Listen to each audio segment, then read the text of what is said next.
আজ বাংলাদেশে নারীবাদী মানে সাদা কুকুরদের এজেন্ডাকে বাস্তবায়ন করার জন্য কিছু পুরুষের চরিত্র নষ্টকারী মহিলারা তারা রাস্তায় নামে সমান অধিকার চায়। আস্তাগফিরুল্লাহ। সমান কেন নিবে তুমি? তোমাকে তো মর্যাদা আরো বেশি দেওয়া হয়েছে। তুমি তো কোরআন পড়বে না, তুমি দাদুদের নেংটি ধরে থাকবা। তুমি কি বুঝবা? ওয়েস্টার্ন সিভিলাইজেশন, যেটা ওয়েস্টার্ন সিভিলাইজেশন, সেই পশ্চিমা যাবতীয় সমস্ত নিয়ম নীতি বাংলাদেশে চালু করেই ছাড়বে, এটাই হলো আজকের সুদারুদের চিন্তা। নাউজুবিল্লাহ। বল। বাংলাদেশ বিক্রির ষড়যন্ত্র চলছে। কেউ আসলে বিক্রি করতে চায় কাছে, কেউ আসলে বিক্রি করতে কাছে। তারপরে মুন্সিরা খেয়ে লাফায়, আমরা স্বাধীন হয়েছি। স্বাধীনের কচু হয়েছিস তোর তলে, তুই স্বাধীন বেয়াদব কোথাকার। দেখুন বাংলাদেশে এত মুন্সি মৌলবী, সেই দেশে নিকৃষ্ট নারী পিশাচী যাদেরকে বলা হয়, জগতের কিছু মহিলা, তারা বাংলাদেশে কি করতেছে? দাবি করতেছে যে মহিলার সমান অধিকার চাই। আমার শরীর আমার, আমি যে যাকে দেখাবো। বাবা, তোমার শরীর কে বলছে তোমার? এখনই যদি আল্লাহ পাক হুকুম করে, তুমি তো জাহান্নামের কীট হয়ে যাবা। তোমার শরীর তোমার মানে এগুলা বুদ্ধি দিল কে? ওয়েস্টার্ন দাদুরা। সেই ফ্রি সেক্সের দেশের মতো বাংলা, ভারত, পাকিস্তানকেও ফ্রি সেক্স বানাতে চায়। এই হলো আমেরিকান ওয়েস্টার্ন দাদুদের চিন্তা। আর এই চিন্তাটাই মহিলাদের মধ্যে ঢুকে দেওয়া হয়েছে। শোনে নাও নারী, তোমাদের নাম মহিলা। ততক্ষণ তুমি মহিলা যতক্ষণ তুমি মহলে। যখনই তুমি বের হয়ে গিয়েছো, তখনই আমার ছোট্ট একটা দৃষ্টান্ত মনে পড়ে গেল, বলবো আপনাদেরকে। আল্লাহ পাক বললেন, দুনিয়া মুসলমান মহিলাদেরকে বলে দিন, নারীদেরকে আমি ঘোষণা দিলাম, ও নারী মহিলা, খবরদার সম অধিকার চাইতে যেও না, বিপদে পড়বা। পুরুষ রিক্সা চালাবে, তোমাকেও রিক্সা খাওয়ায় মারবো। রিক্সা চালায় কথা কম। পুরুষ হাল বইবে, তুমিও হাল বইবে। পুরুষের সাথে যদি টক্কর দিতে চাও, পারবা না। কারণ পুরুষ এক জিনিস, তুমি এক জিনিস। কখনো পুরুষ হতে চেও না, বিপদ হবে। কি হবে? সমস্ত শিয়ালগুলি বলেন, কষ্ট হচ্ছে আপনাদের? রাগ হচ্ছে? সব শিয়াল আল্লাহকে বলেন, আল্লাহ আপনার শুকরিয়া, আপনি আমাদের চোখের ভিতরে এমন এক আয়না দিয়েছেন, রাতের বেলা অন্ধকারে শিকার করতে আমাদের কোনো আলোর দরকার হয় না, টর্চ লাইট লাগে না, আমাদের কোনো ইলেকট্রিসিটি লাগে না, কোনো আলো লাগে না, হ্যারিকেন লাগে না। যেখানেই যায় অন্ধকারে আমাদের চোখ আপনি দয়া করে আলোকিত করে দিয়েছেন, শিকার দেখতে পাই। ও আল্লাহ, আপনার দয়া, এই জন্য দিনের বেলা বের হই না। আল্লাহ বলে, দিনের বেলা বের করব না বলে আমি তোমাকে একটা আলাদা পাওয়ার দিলাম। এই পাওয়ার ব্যবহার করে রাতের বেলা শিকার করো, দিনের বেলা গর্তে থাকো, বিপদ মুক্ত থাকবে। যতদিন শিয়ালগুলি দিনের বেলা বের হতো না, রাতের বেলা শুধুমাত্র বের হয়, শিকার করে আরামে খায়, মোটা তাজা শিয়াল হয়ে যায়। কত রকমের শিয়াল। এবার শিয়াল বাহিনী যদি মিছিল করে, আমরাও বাইরে বের হতে চাই। কথা বলে শিয়াল ভাই, আপনাদের রাস্তার কুকুর হাজারটা ঘুরলেও কেউ যাবে না, শিয়াল দেখলেই যুবকেরা তার মাজা ভাঙে ফেলবে। ধর শিয়াল, ধর শিয়াল। আমরা তো আগে ছোট থাকতে দেখেছি, বিশাল বড় জমির মধ্যে একটা শিয়াল বেরোচ্ছে, ওয়াক দাবড়ায় ধরে মারছে। কথা বলছেন না কেন? এই যে শিয়াল, আমি বললাম, মা আল্লাহ আইন দিলেন, করোনা ফি বুয়ুতি কুন্না ওয়ালা তাবাররাজনা তাবারুজাল জাহিলিয়াতিল উলা। মহিলারে, তোমাদের দাম বাড়িয়ে দিলাম, ঘরের মধ্যে থাকবে, বাইরে বের হতে চাইলেও পর্দার বিধান রক্ষা করবে। আমি আল্লাহ তোমাদেরকে মর্যাদা দিলাম, জীবনভর জমিনে কাম করতে হবে না, পুরুষ কামাই করবে, তুমি বসে বসে খাবে। একটু জোরে বলতে হবে সুবহানাল্লাহ।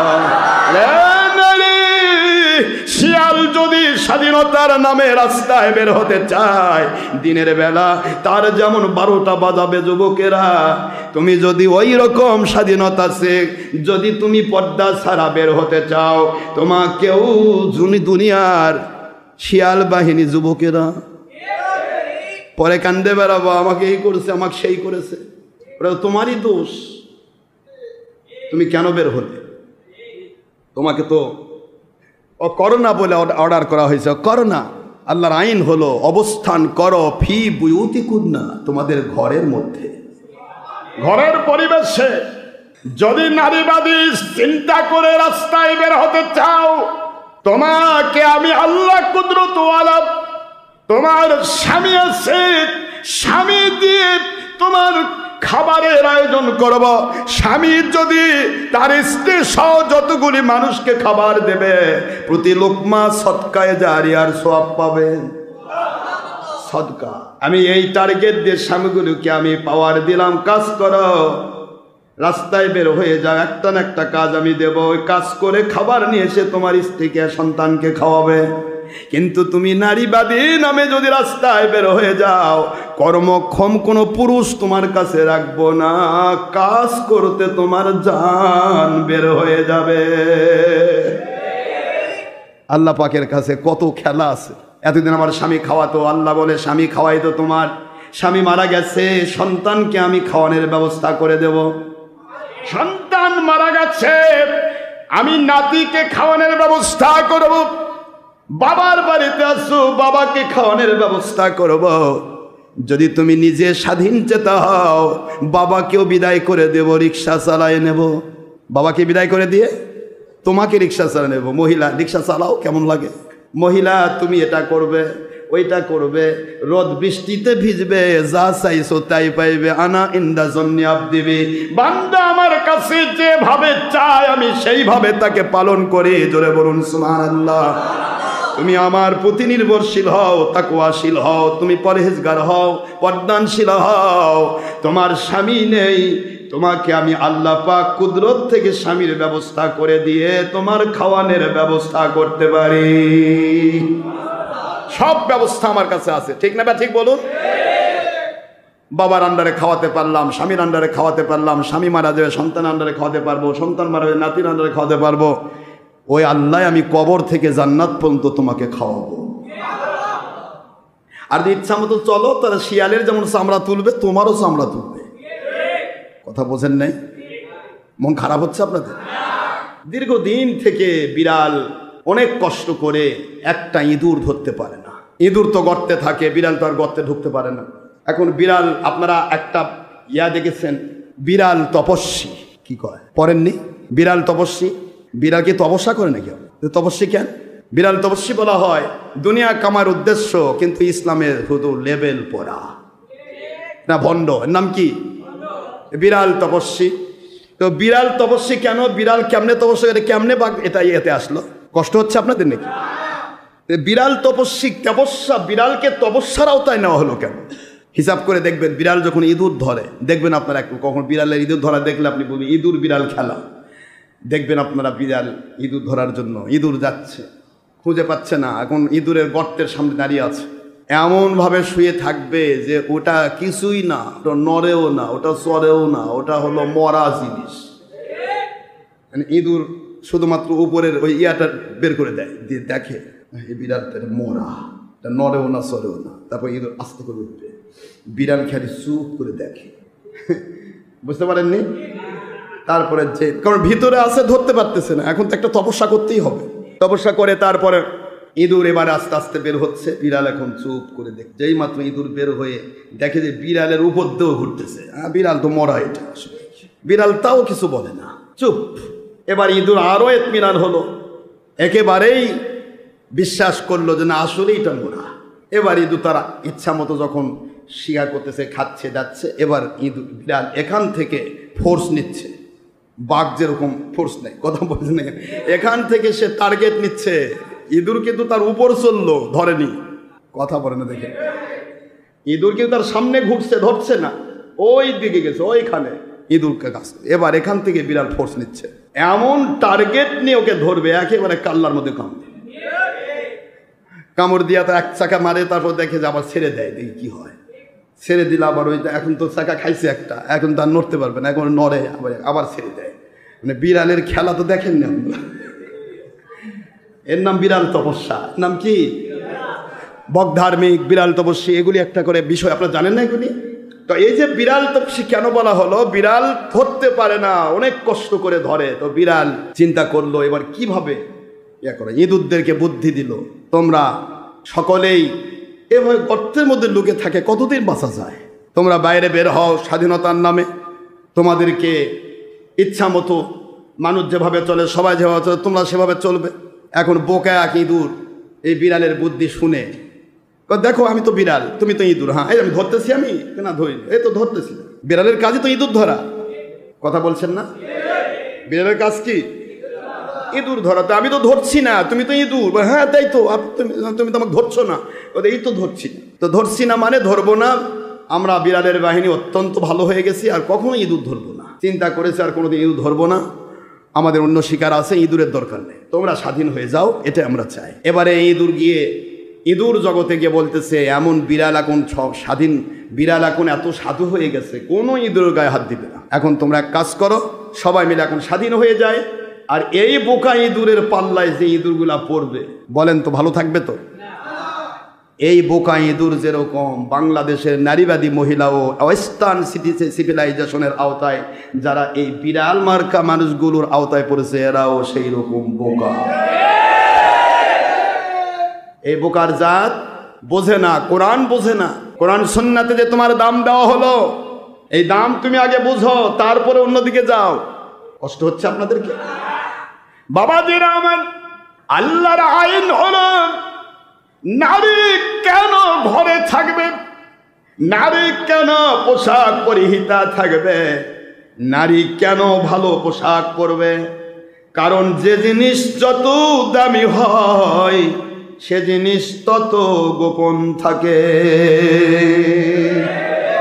সোনার দোকানে যান, সোনার জুয়েলারির ভিতরেও ঢুকবেন, সোনা পাবেন না, গ্লাসের মধ্যে সেটিং করা আছে। কথা বলছেন না কেন? হীরার দোকানে যান, গ্লাসের মধ্যে সেটিং করা আছে, দাম বেশি। দামি যে জিনিস হয় তাকে তত গোপন রাখা হয়। আপনি ক্ষীরার দোকানে যান, 10 টাকা শের, কথা কন নাকি, ওটা মধ্যে ওটা লুকে রাখে, হ্যাঁ লুকে রাখে। দামি আমার মা তাই তো মহলে থাকে, আর পুরুষ জাতি তারা সারাদিন হাড় ভাঙ্গা পরিশ্রম করবে, মা ঘরের মধ্যে ছায়ার ভিতরে এসির মধ্যে ফ্যানের মধ্যে বসে বসে খাবে। এটাই হলো আমার আল্লাহর সবচাইতে বড় দয়া। পুরুষের, আরে তুমি বাবা হয়েছ, তোমার মেয়েকে খাওয়াও। তুমি স্বামী হয়েছ, তোমার স্ত্রীকে খাওয়াও। তুমি সন্তান হয়েছ, তোমার মা বাবাকে খাওয়াও। তুমি নাতি হয়েছ, তোমার দাদা দাদিকে খাওয়াও। সিস্টেম করে দিলেন। সুবহানাল্লাহ বলেন না জোরে? আল্লাহ পাক রব্বুল আলামিন কুদরতওয়ালা কি যে ইহসান করলেন মহিলাদেরকে। আল্লাহ পাক মহিলাদেরকে কেন মহলে রাখলেন, কেন পর্দায় রাখলেন? মহিলা দামি, দামি জিনিস যেমন গোপন থাকে, দামি জিনিস যদি কেউ প্রকাশ করতে চায়, চোর ডাকাত না থাকলেও চোর ডাকাতের উৎপত্তি হয়। জোরে বলেন না ঠিক না বা ঠিক বাবারা? দামি জিনিস যত দামি তত গোপন। আপনার শারীরিক অবকাঠামোতে সবচাইতে দামি হলো আমার আল্লাহর দেওয়া গোপনাঙ্গ। কথা কয় না কেন? এইটা যদি কেউ খুলে রাখে, মানুষ বলবে এর মাথা নাই, মাথা শেষ, স্ক্রুঢি। কথা বল, সবচাইতে দামি কোন জায়গা? গোপনাঙ্গ। আমার আল্লাহ দয়া করে দিয়েছেন মহা সম্পদ পুরুষের জন্য। পুরুষের এটা না থাকলে মহিলার কাছে মূল্য নেই, মহিলার না থাকলে পুরুষের কাছে মূল্য নেই। মালিকের দয়া দিয়ে দামি জিনিস দিলেন, আর এই দামি জিনিস পুরুষ হলেও ঢেকে রাখবে, মহিলাও ঢেকে রাখবে। যে ঢাকবে না বুঝবেন এটা অমুক এলাকার অমুক পাগলা, কথা কর না কেন? যে ঢাকবে না ওটা অমুক এলাকার পাগলি। এজন্য এই স্বাধীনতার দাবিদার মেয়েরা আসল নয়, এরা মাথা খারাপ স্ক্রু ঢিলের গোষ্ঠী। ইঁদুর, বোকা ইঁদুর সবক পাইল বিড়ালের কাছ থেকে, বাংলার বোকা নারীরা সবক পাইল ওয়েস্টার্ন দাদুদের কাছ থেকে। মা, এ দেশ আজও একটা পুরুষ রিক্সা বয়ে হলেও তার বউকে খাওয়ায়। ওয়েস্টার্ন সিটিজেনে যান, ওয়েস্টার্নে যান, আমেরিকা ইউরোপিয়ান কান্ট্রিগুলোতে যান, সেখানে দেখবেন একটা নারী কোনো সময় এই স্বাধীনতার নাম করে তার এত নষ্ট হয়ে গেছে, তার কোনো স্বামী নাই, স্বামী ছাড়া তার জীবন, স্বামী ছাড়া জীবন। স্বামীকে যে ভালোবাসে না, স্বামীর মর্যাদা রক্ষা করে না, আপনি কি চাইবেন? আপনি একজন পুরুষ, আপনি কি চাইবেন আমার স্ত্রী আমাকে বাদ দিয়ে অন্যকে প্রেম করুক? চাইবেন নাকি? তাহলে আপনি প্রেম করে বেড়াবেন, আপনার স্বামীকে কি ভালোবাসবে? এই জন্য ওয়েস্টার্ন নারীদের কপাল খারাপ। একটা ওয়েস্টার্ন নারী ভালো নেই, একটা ওয়েস্টার্ন নারী ভালো নেই। ওই ওয়েস্টার্ন নারীদের যদি নারীবাদী পজিশন নিয়ে বাংলার জমিনে নারীবাদী হিসেবে দাবি করো, মনে রেখে দিও তোমাদের জীবনে স্বামী মিলবে না, শুধু কেন্দ্রে বেড়াতে হবে, তোমাদের কেউ ভালোবাসবে না। এখনো গুটিয়ে নাও বাবারা, শয়তান দ্বারা ধোঁকাগ্রস্ত হও না। শয়তান বড় প্রকাশ্য শত্রু। শয়তানের ব্যাপারে আল্লাহ বলেছেন এক কথায়। সময় বেরিয়ে যাচ্ছে, আমি রেখে এসেছি হযরত ইমাম আজম রহমতুল্লাহ একটা গল্প, মনে আছে আপনাদের? নারীরা বলতেছে, হুজুর পুরুষরা মহিলারা হাফ হাফ হলো কে? এক পুরুষ সমান দুই মহিলা সম্পদ পাবে বাপের। কষ্ট দিচ্ছি আপনাদের? আমরা কি সমান হতে পারি না? ইমাম আজম রহমতুল্লাহ আলাইহি বলেন, আচ্ছা মা, সমান হতে পারি না এ কথা সত্য, কিন্তু আল্লাহ পাকের আইন যে একটা, এই আইনটা তো আদল। কিরকম আদল? একটা নারী শুধু বাবার চেয়ে, বাবার কাছ থেকে কি পাবে? সম্পদ পাবে। কত? একটা ভাই থাকলে তার হাফ, ভাই যদি 2 বিঘা পায়, নারী 1 বিঘা পাবে। এ তো নাকি?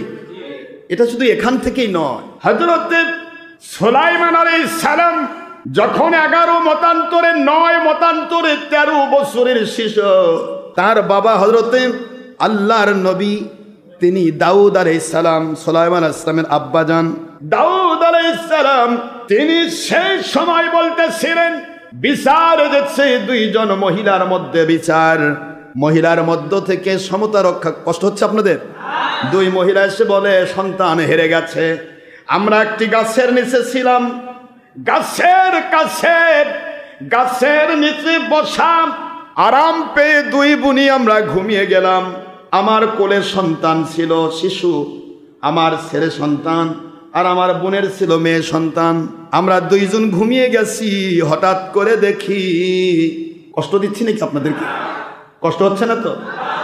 হঠাৎ করে দেখি আমার কোলে আমার সন্তান নাই। হে আল্লাহর নবী দাউদ আলাইহিস সালাম, খলিফাতুল্লাহ, আল্লাহর জগতের খলিফা, আপনার খেদমতে আরজ করি, মেহেরবানি করে আমার এই বিচারটা করে দেন। 2 বোনের সন্তান, একজনের সন্তান আছে আর একজনের নাই। ওর ছিল মেয়ে, কিন্তু আমার ছেলে, সুবহানাল্লাহ, আমার কিন্তু ওই মেয়েটার মেয়ে নাই, আমার ছেলেটা সে তার কোলে রাখছে। দখল যার, জমি তার, দখল যার, সম্পদ তার। দাউদ আলাইহিস সালাতু ওয়াস সালামের শরীয়তে ছিল, শরীয়তের ভিত্তিতে তিনি বললেন, মা তোমার কাছে তো ছেলে, তো তোমার কাছে নেই, তুমি কাঁদছো, কাঁদলেই কি হবে? ছেলেটা তার কাছে গেল কি করে? দাউদ আলাইহিস সালাতু ওয়াস সালাম বললেন, ছেলে যেহেতু তার কাছে, তার একটা কি আছে? প্রমাণ আছে, ডকুমেন্ট আছে। তুমি শুধু কাঁদছো, কিন্তু তোমার কাছে কোনো ডকুমেন্ট, তোমার ছেলে যে সে নিয়েছে তার কোনো ডকুমেন্ট আছে? দখলদারিত্বের ভিত্তিতে মেয়েটা ছেলে পেয়ে গেল, কিন্তু ইনি মা কাঁদছে। বিচার হয়ে গেল, বিচার হওয়ার পর শরীয়ত তার এটাই ছিল। হযরতে দাউদ আলাইহিস সালাতু ওয়াস সালামের বিচার করার পর মেয়েটা কাঁদছে আর যাচ্ছে। 9 বছর, 11 বছর, 13 বছর, 3টা রাওয়ায়াত মতান্তর। এই 9 বছরের শিশু হযরতে সুলাইমান আলাইহিস সালাতু ওয়াস সালাম দূর থেকে ডাক দিয়ে বলে, আমার বাবা, আপনি হলেন নবী, নবীদের বিচারে কোনো ভুল নেই, কারণ নবী যেই দিকে দেশে থাকে, যেই যুগে থাকে, ওই নবীর বিচার হয় আল্লাহর দয়া দিয়ে, ভুল নেই। কিন্তু আমার মনটা বলে, মেয়েটি কেন সন্তান, এই সন্তানের দাবি শুধু মেয়ে করল, ওই মেয়েটার মেয়ে সন্তান আর এর ছেলে সন্তান, আপনি শুধু এইটুকু করবেন, যে ছেলে সন্তানের মেয়ে সন্তানের মধ্যে আমার আল্লাহ পাক প্রদত্ত একটা বিধান আছে, এই বিধানটুকু যদি আপনি দয়া করে এখানে যদি আপনি সাবমিট করেন, আমার মনে হয় যার সন্তান সে পেয়ে যাবে। সুবহানাল্লাহ। অবজেকশন দিয়ে দিলেন, আপিল বিভাগ চালু হয়ে গেল। সুলাইমান আলাইহিস সালাম বেশ কয়েকটা বিচারে তিনি আপিল করেছিলেন।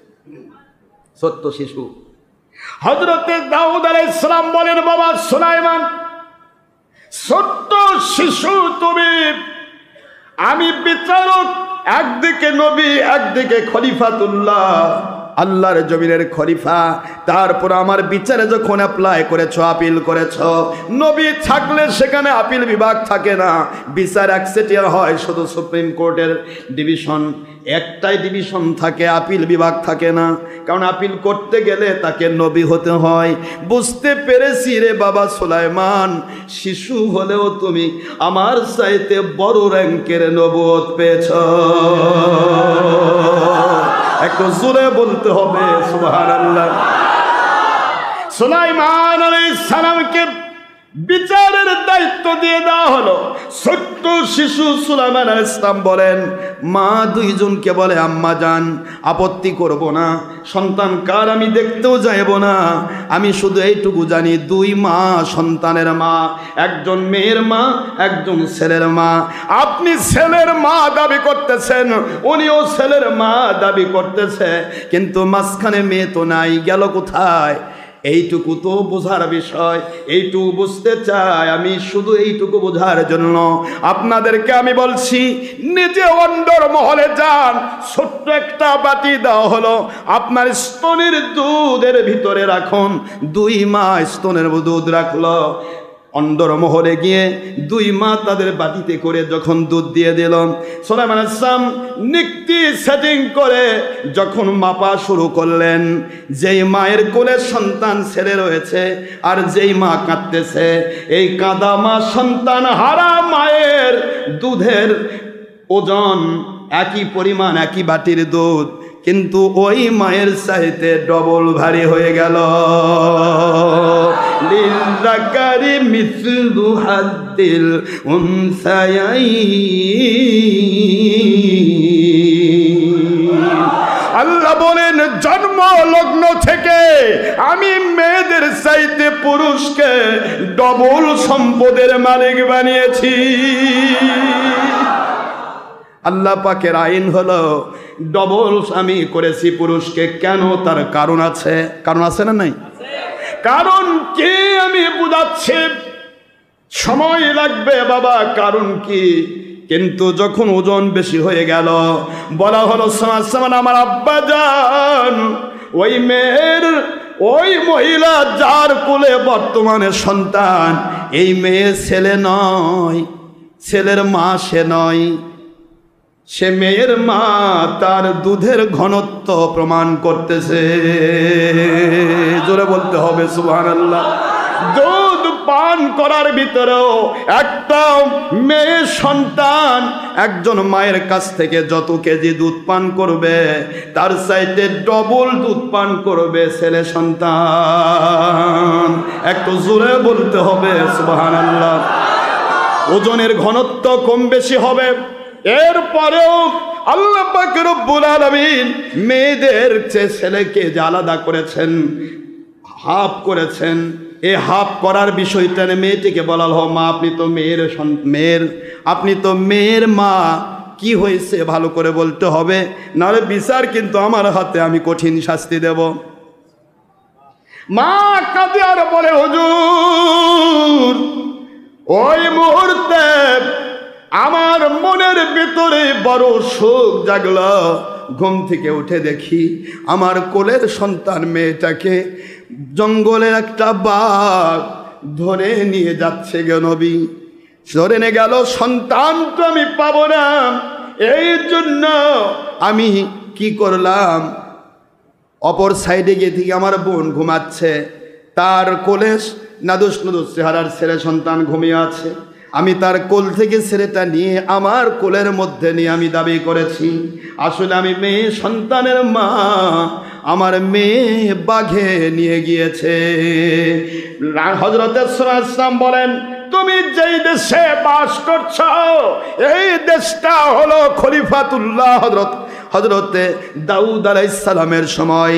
তুমি যদি ওই সময়ে অ্যাপ্লাই করতে বাঘের বিরুদ্ধে, দাউদ আলাইহিস সালাম বাঘকে ডেকে নিয়ে তোমার সন্তান ফিরিয়ে নেওয়ার ব্যবস্থা করে দিত। কিন্তু তুমি তো এমন একজন মহিলা ছলচাতুরিবাজ, ধান্দাবাজ, তুমি অন্যের সম্পদ হরণ করতে গিয়েছ, এই জন্য সম্ভবত তুমি সন্তান হারিয়েছ। এলাকার বাঘের কাছে আওয়াজ দেওয়া হলো, আমি সুলাইমান বলছি, রে বাঘের গোষ্ঠী, এই এরিয়ার মধ্য থেকে কোন মায়ের সন্তান, কোন বাঘ নিয়ে গেছো, এই মুহূর্তে হাজির করো। সুবহানাল্লাহ বলেন। কি পাওয়ার, কি পাওয়ার! সুবহানাল্লাহ। আল্লাহ বলেছেন, ওয়াতাইনাহু মুলকান আযীমা, আমি তাকে বাতাসেরও বাদশা বানাইছি, বিশাল রাজত্ব দিয়েছি। মানুষ তো মানুষের বাদশা হয়, আমি তাকে জিনের বাদশা বানিয়েছি, আমি তাকে বাতাসের বাদশা বানিয়েছি, মৌমাছির বাদশা বানিয়েছি, পক্ষী কুল পশু কুলের বাদশা বানিয়েছি। বাদশা তো না, খলিফা, খলিফাতুল্লাহ। ভোট নিয়েছিল তাই না? হ্যাঁ, বাতাস খাইছে ভোট নিয়ে। ভোট আজকের মুন্সি, আজকের ধান্দাবাজ পীর কয় আমার ভোট দিলে নবী ভোট পায়। জালেম কোথাকার! এই জালেমরা আর কতদিন এদের সম্বিত ফিরবে? আমি আপনাদের কষ্ট দিচ্ছি বাবারা? দেখুন, হযরতে সুলাইমান ইসলামের কথা শুনে বাঘ পাগলের মতো ছুটে আসলাম, এসে বলে, হুজুর আমি তো ওই মেয়ের সন্তান নিয়েছি, কিন্তু আমি 3 দিন পর্যন্ত আমি খাই নাই, জানি আমি নবীর দেশে বাস করি, বড় ক্ষুধা আমার পেটে, নবীর কাছে অ্যাপ্লাই গেলে আমি তা ফেরত দেব, কিন্তু 3 দিনের মধ্যে যখন আমার কাছে যাই নাই, বুঝতে পেরেছি এটা অ্যাপ্লিকেশন হয় নাই, আমি পেটের ক্ষুধা মিটাইছি। সাল্লাল্লাহু বলে, মহিলা দেখছ, 2 নম্বরই করার কারণে নিজের সন্তান হারালে, যারটা চুরি করেছো তারটা সে পেয়ে যাবে, এখন কাঁদবে তুমি। আর যদি সেই সময় তুমি বলতে, তাহলে বাঘের হিম্মত ছিল না তোমার সন্তান খাবে, জোরে বলুন সুবহানাল্লাহ, তোমাকে ফেরত দিত। ছলচাতুরি করে তুমি ধোকা খেয়েছ, ধোকা দিতে গিয়ে ধোকা খেয়েছ। দুনিয়াতে যে কোনো পুরুষ হোক মহিলা হোক, নিজেকে বাঁচাতে গিয়ে অন্যকে ধোকা দিতে চায়, কুদরত থেকে সেই ব্যক্তি ধোকা খেয়ে যায়। আমি বোঝাচ্ছিলাম সম অধিকার, কথা বললে বেড়ে যায়, আসলেই সম অধিকার। দেখুন, জন্ম লগ্ন থেকে আপনাকে আমার আল্লাহ সিস্টেম করেছেন, এই জন্য পুরুষের চাইতে মহিলা দুর্বল হয়। কথা কয় না কেন? কি হয়? দুর্বল, শারীরিক অবকাঠামোতে দুর্বল। একজন মহিলাকে আল্লাহ পাক এই সিস্টেমে করলেন কেন?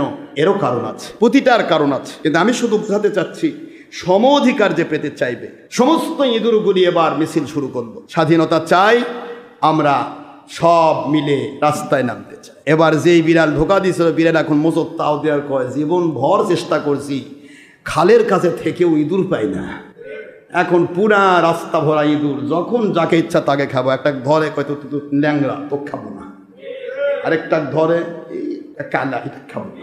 এখন ইঁদুর ইঁদুর স্বাধীনতা পাইলে যেমন বিড়াল বাবাজি খুশি হয়ে মোচের তা দেয়, নারীবাদী মহিলারা তোমরা যদি স্বাধীন হও, দুনিয়ার শ্রেণীর পুরুষগুলা সেরকম আনন্দ পায়।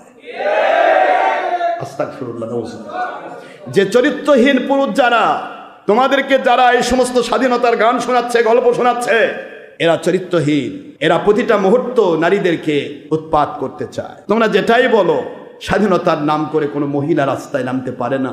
ইঁদুর রাস্তায় নামলে যেমন বিড়াল খুশি হয়, মহিলা রাস্তায় নামলে সেরকম খারাপ চরিত্রের পুরুষেরা খুশি হয়। আর যারা ভালো চরিত্রের পুরুষ, কোনো দিন তুমি যদি কান্দে মরো, তোমার বিয়ে তো দূরের কথা, তোমাকে ঘৃণা করবে। যে মহিলাটা স্বাধীন চেতা, যেমন তেমন কাপড় পরবে, যা ইচ্ছা তাই করবে, এই মেয়েকে ভালো মানুষ পছন্দ করবে? তুমি খোরাক হবে ওদের। দেখবেন আপনারা কাঁঠাল, এখন কাঁঠালগুলি আল্লাহ প্যাকেটিং করেছেন কেন? আল্লাহ পাকের কি অভাব? আম যেরকম দিয়ে দেয় ঝুলে ঝুলে, কাঁঠালের রোয়াগুলো তো ঝুলে ঝুলে দিতে পারতেন, কেন দিলেন না? কারণ কাঁঠালের রোয়া ঝুলে দিলে আমার সম্মানিত লাকাদ কাররামনা বানি আদম, আমার সম্মানিত মেহমান আদম জাত, এই মানবের মুখে যাওয়ার আগে এটাকে পোকা মাকড় কীট পতঙ্গ এবং মশা মাছি খায়া শেষ করবে। কথা ঠিক না? ঠিক। এই জন্য কাঁঠালগুলি আল্লাহ প্যাকেট করে দিলেন। আম প্যাকেটিং করলেন, কথা বলছেন না কেন? কলা প্যাকেটিং করলেন, কলা কি করেছে? প্যাকেটিং করে। এখন এই প্যাকেটিং করাকে যদি আপনার পছন্দ না হয়, আপনি যে বলেন কে রে সবই খোলা, আবার এটা প্যাকেট কেন? আপনি এবার কলা খুলে সিলে সিলে রেখে দিয়েছেন, ভাই আসুন ভাই, ভাই 10 টাকা হালি ভাই, আসুন ভাই। হ্যাঁ, কে কিনবে বলেন তো? কিনবে যা কেউ? মানুষ কিনবে? কিন্তু অভাব হবে না, মাছি আসে পড়বে। মাছি তাড়াবার চাইলেও পারবে না, খালি ধমধম করে পড়বে। আপনি কাঁঠাল খুলে রাখেন, মাছি আসবে। আম খুলে রাখেন, মাছি আসবে। কথা বলছেন নাকি? এই মাছি মার্কা পুরুষ যারা, তারা তোমাদের কাছে ভন ভন করবে। আমার কথা বুঝে আসে না? কত কথা বলবো। আল্লাহ পাক প্রতিটি ফলকে প্যাকেটিং করলেন কেন? এই ফলের মূল্য আছে না নাই? মানব জগতের ভিতরে সন্তান প্রজন্মের অধিকারিণী মা জাতি হলো ফলের মতো। এই জন্য আল্লাহ পাক তাদেরকে আবৃতি বোঝেননি, বোরকা পরিহিতা আবৃত করে তাকে প্যাকেটিং করেছেন, যাতে করে দুনিয়ার ভালো মানুষের খোরাক হয়। এরা যেন মশামাছি মার্কা ওয়েস্টার্ন সিভিলাইজেশন, ওই সেই পশ্চিমা নারীবাদীদের আওতায় পড়ে এরা যেন ধ্বংস হয়ে না যায়। এই জন্য আল্লাহ প্যাকেটিং করলেন। মহিলাদেরকে প্যাকেটিং করা, আপনি কাঁঠাল প্যাকেটিং করা পছন্দ না করেন, এটা যেমন বিপদ, আপনার মুখে পড়বে না, তার আগে মশা খায়া মাছি খায়া শেষ করবে। আম যদি প্যাকেটিং আপনি পছন্দ না করেন, পুরুষ হন আর মহিলা হন, ওই আম আপনি খাওয়ার আগে মশা মাছি খায় পোকা দিয়ে দিবে। কথা বলছেন না কেন? আর মাছিগুলি জানেন তো, যেটা বউ মাছি, এরা পায়খানার মধ্যে পড়ে, ওর সাথে সবসময় জার্ম থাকে, পিছন দিক দিয়ে যেটা ছেড়ে দেয় সেটা বড় বড় করে পড়ে। অনুবীক্ষণ যন্ত্রদের দেখতে বুঝবেন, একবার পুরা ব্যাকটেরিয়া খালি কিলবিল করতেছে। কথা বলছেন না কেন জোর? এখন এই কিলবিল করা ব্যাকটেরিয়া মাছি পৌঁছে দিয়েছে প্যাকেট ছাড়া আপনার আমের মধ্যে, প্যাকেট ছাড়া কলার মধ্যে, প্যাকেট ছাড়া আপনার কাঁঠালের মধ্যে। এবার এইগুলি যেরকম যেই মানুষটা খাবে, ওই ধরনের মানুষই তোমাদেরকে নেবে। এই জন্য কখনোই নারীবাদী নামে এই কলঙ্কিত হয়েও না।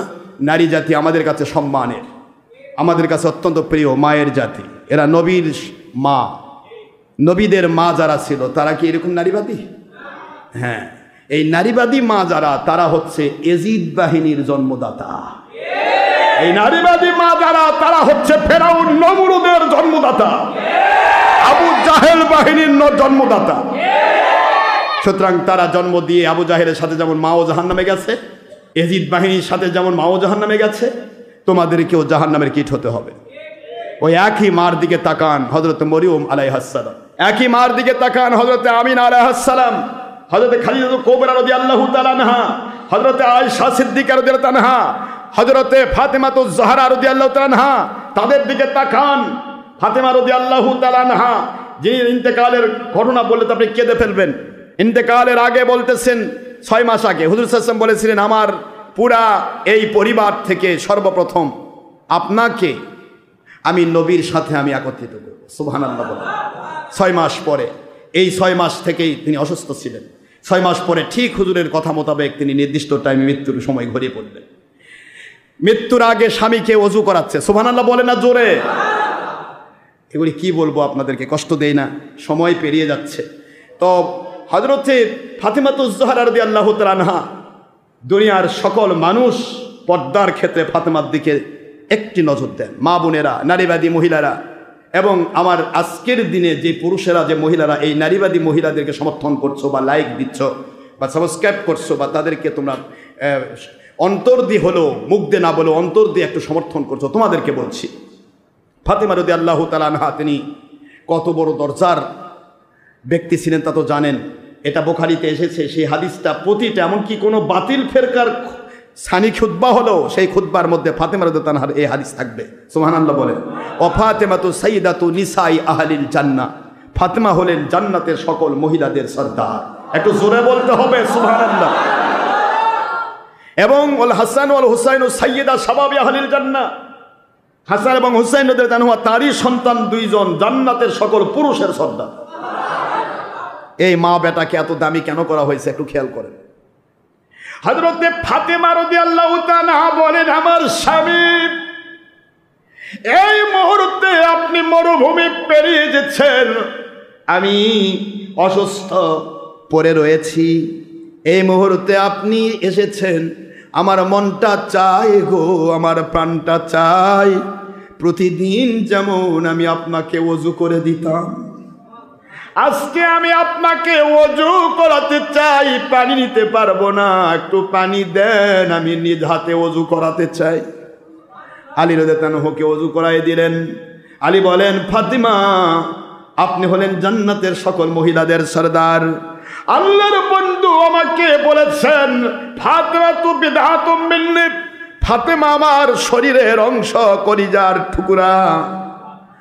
ও ফাতিমা রাদিয়াল্লাহু আনহা, আপনি মেহেরবানি করে আমাকে আর লজ্জা দেবেন না। বলে, স্বামী, জীবনে অনেক আপনাকে ওযু করাইছি, আজকে আমার কাছ থেকে, আপনার ফাতেমার কাছ থেকে জীবনের শেষ ওযুটা দয়া করে করে না, আজ আমি থাকবো না। সুবহানাল্লাহ বলুন। হযরত আলীর চোখ দিয়ে পানি গড়িয়ে গড়িয়ে পড়ছে। ফাতিমা রাদিয়াল্লাহু তাআলা আনহা বলেন, আমি ওযু করে দেব। নিজ হাতে ওযু করে দিলেন। স্বামীকে ওযু করায় দেওয়ার পর ফাতেমা বিছানায় পড়ে গেলেন।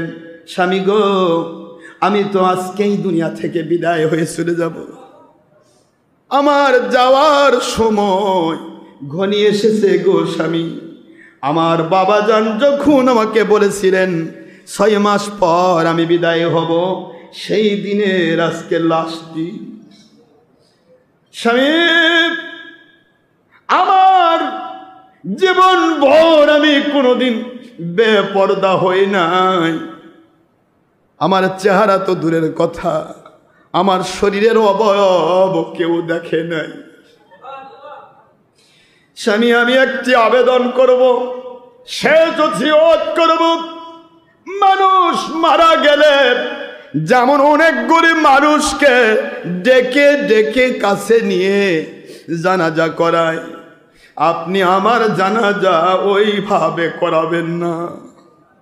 রাতের অন্ধকারে গো স্বামী, আমি ফাতিমার লাশটা কাফন পরায়া কেউ জানার আগে আমাকে আপনি আমার আপনজন মুহরিম কয়েকজনকে নিয়ে আমার দাফন কার্য কমপ্লিট করে দিবেন।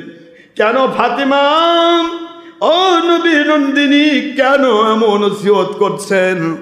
ফাতিমা রাদিয়াল্লাহু তাআলা আনহা বলেন, আমার জীবনে তো কেউ আমার চেহারা দেখে নাই, আমার শরীর দেখে নাই, আমার শরীরের কোনো অবয়ব দেখে নাই, বাহির থেকেও কেউ এমনটি কোনো লক্ষ্য করতে পারে নাই।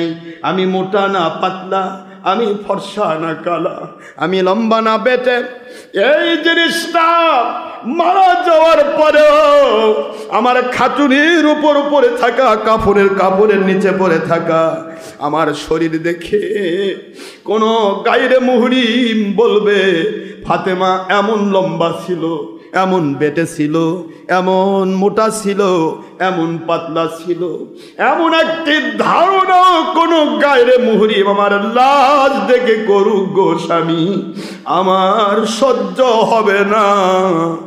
রাতের অন্ধকারে আমার দাফন দিয়ে দিবে।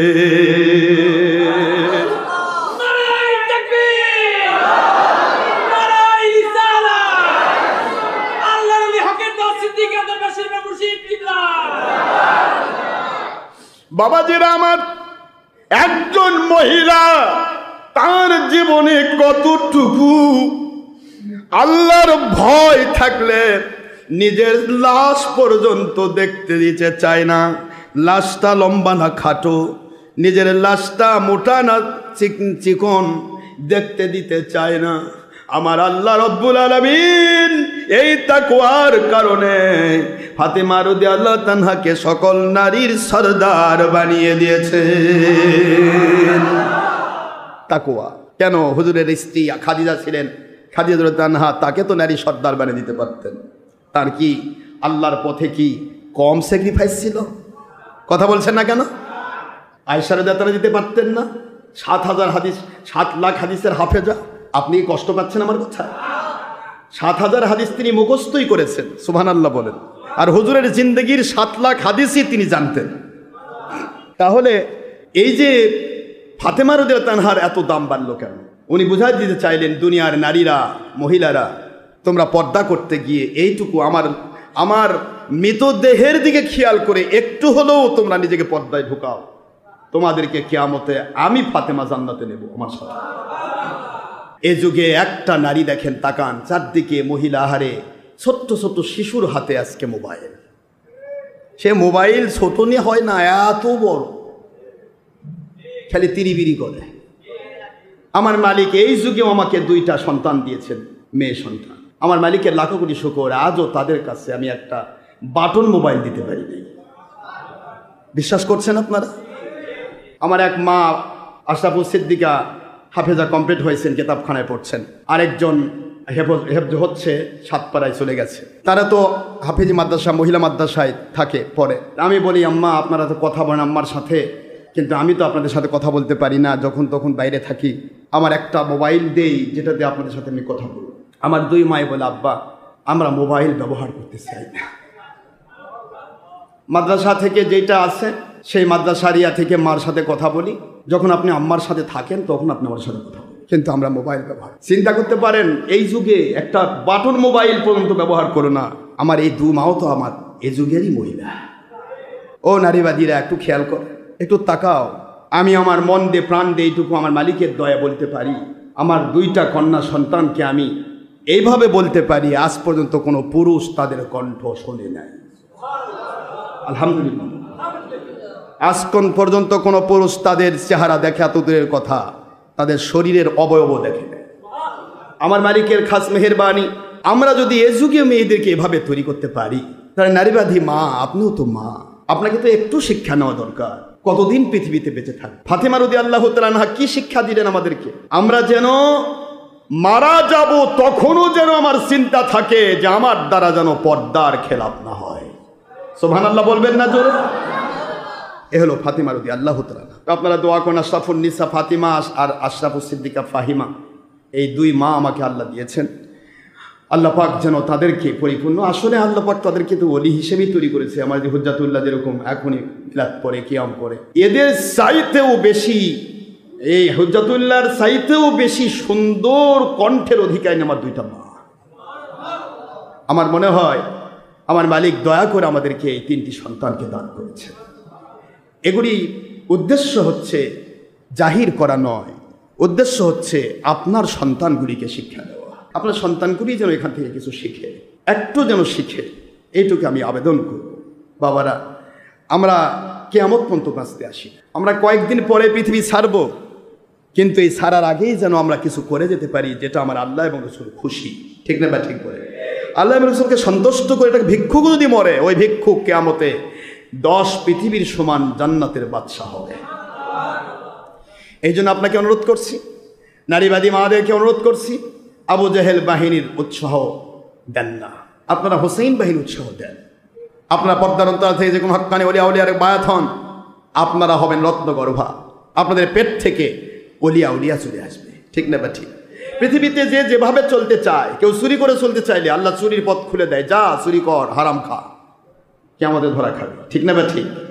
আর যে হকের উপর চলতে চায়, আল্লাহ পাক তাকে হক পথে চলা, পানি পান করার চাইতেও বেশি সহজ করে দেন। আপনি যেটাই চান সেটাই আল্লাহ দেবে। যাই হোক, হযরতে আবু হানিফা রহমতুল্লাহ আলাইহি, ওনার কাছে মহিলারা বলতেছে, হুজুর বুঝলাম সম্পদ আল্লাহ পাক কুদরত থেকে, এই জন্য সন্তান হলে ছেলের জন্য 2টা আকিকা করতে হয়, মেয়ের জন্য কয়টা? কথা বলছেন না কেন? কি হলো তাহলে? কেন একটা?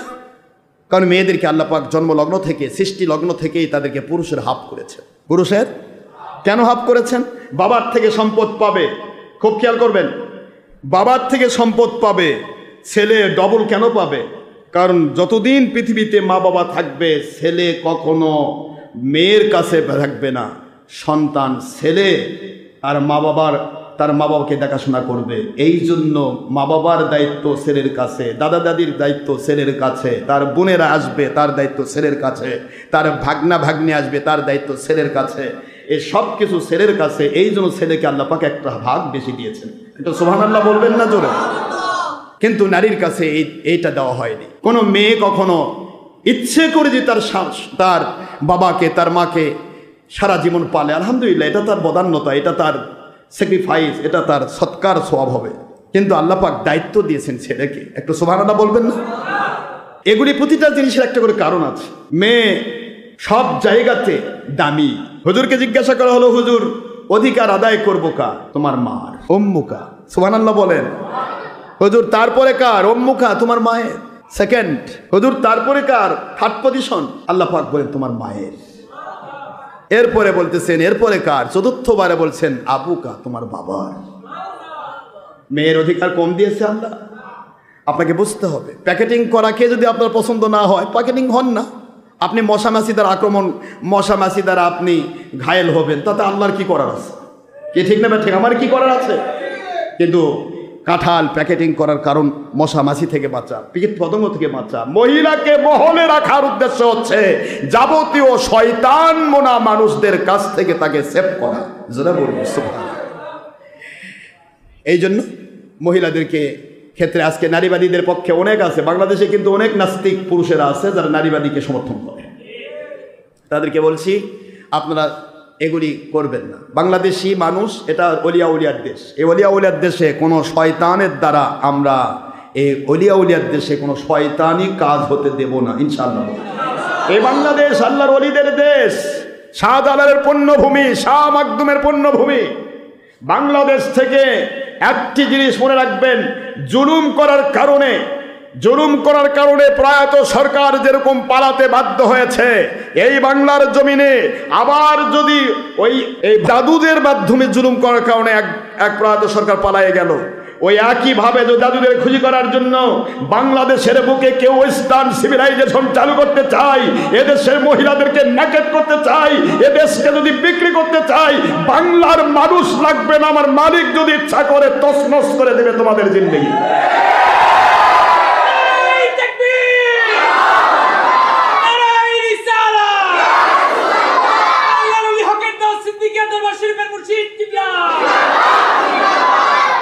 এই জন্য বাংলাদেশের সরকারকে বলছি, আপনি নিজে কন্ট্রোল করুন। আজ অবধি যতগুলি প্রায় 400-450 মাজারে হিট করা হয়েছে, মাজারগুলি তৈরি করে দিন। মাজারগুলো ভাঙ্গা হলো কেন? যারা ভেঙেছে তাদেরকে শনাক্ত করুন, তাদেরকে উচিত শিক্ষা দিন। তাহলে বুঝবো আপনি এদেশের পক্ষে, না হলে দাদুর পক্ষে। আমাদের দায়িত্ব আপনাকে জানিয়ে দেওয়া। এরপরে যদি কিছু ঘটে তাহলে কিন্তু আমাদেরকে দায়ী করতে পারবেন না। মালিকের কুদরতি খেলা কিন্তু অনেক বড়। মালিকের কুদরতি খেলা অনেক বড়। এই খেলাগুলির দিকে তাকাবেন, কোনো রকমের উল্টাপাল্টা করেন না, বিপদে পড়বেন। বিপদ কিন্তু হাতছানি দিয়ে ডাকতেছে। কোনো সময় এই দেশে ফটকাগিরি করে মানুষ বেশি দিন টিকতে পারে না। বাংলাদেশের মুসলমান যদি একবার এক হয়ে যায় তাহলে বিপদ ঘনিয়ে আসবে।